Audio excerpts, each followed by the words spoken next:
برغم القوة السياسية والعسكرية الجبارة اللي بتحاول إيران إنها تخدع بيها العالم العربي والإسلامي، ومحاولاتها المستمرة في إظهار نفسها بالبطل الأسطوري اللي هيخلص العالم من شر أمريكا وإسرائيل، وإن لو في حد على وجه الكرة الأرضية هيحرر المسجد الأقصى فهيكون إيران، أحب أقول لك يا صديقي العزيز كل ده بلح.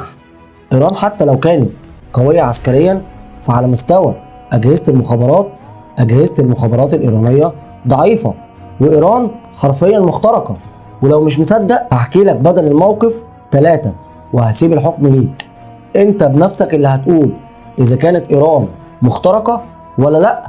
في يوم 27 نوفمبر 2020 كان العالم النووي الإيراني محسن فخري زادة راكب عربيته المصفحة هو وزوجته، ومعاه موكب الحماية المكون من 3 عربيات، وللتأمين تنفصل سيارة الحماية الرئيسية عن الموكب عشان تقوم بمسح المنطقة قبل مرور الموكب. وفجأة يقف الموكب وتظهر أصوات إطلاق نار من مدفع رشاش، ويتم اغتيال العالم النووي فخري زادة. ومن سرعة عملية الاغتيال ملحقش طاقم الحراسة الخاص بالعالم النووي إنه يتحرك لحماية فخري زادة من الاغتيال. والمدفع الرشاش اللي تم استخدامه في عملية اغتيال العالم الإيراني كان مخفي داخل عربية مركونة على جانب الطريق، وبيتم التحكم فيه عن بعد.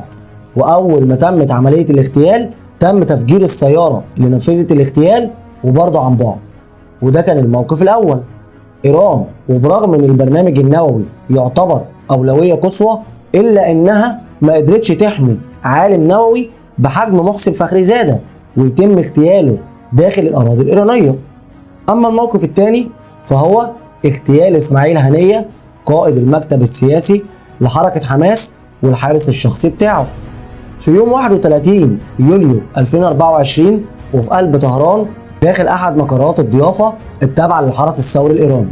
وأما عن تفاصيل عملية الاغتيال فهنلاقي روايتين.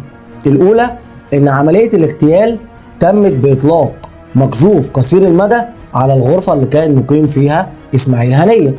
أما الرواية الثانية فبتقول إن تم زرع عبوة ناسفة داخل غرفة هنية، وسواء كانت عملية الاغتيال تمت باستخدام مقذوف براس حربي أو حتى باستخدام عبوة ناسفة، ففي الحالتين العملية تمت داخل الأراضي الإيرانية.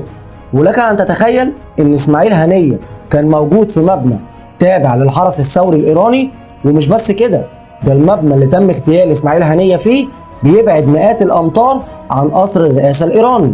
يعني المجموعة اللي نفذت عملية الاغتيال قدرت تخطط وتنفذ عملية الاغتيال على بعد مئات الأمتار من قصر الرئاسة الإيراني، وبعدها خدوا بعضهم وهربوا من غير ما حد في إيران يسألهم انتوا رايحين فين ولا جايين منين.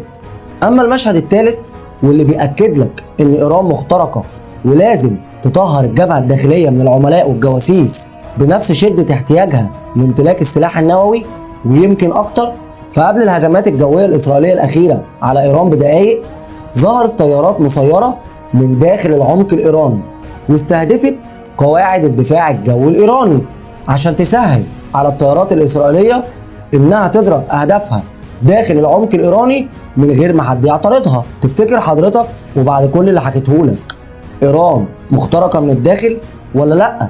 والأهم من كده، تفتكر مين العدو الأخطر على إيران؟ إسرائيل ولا الجواسيس والعملاء اللي موجودين على الأراضي الإيرانية؟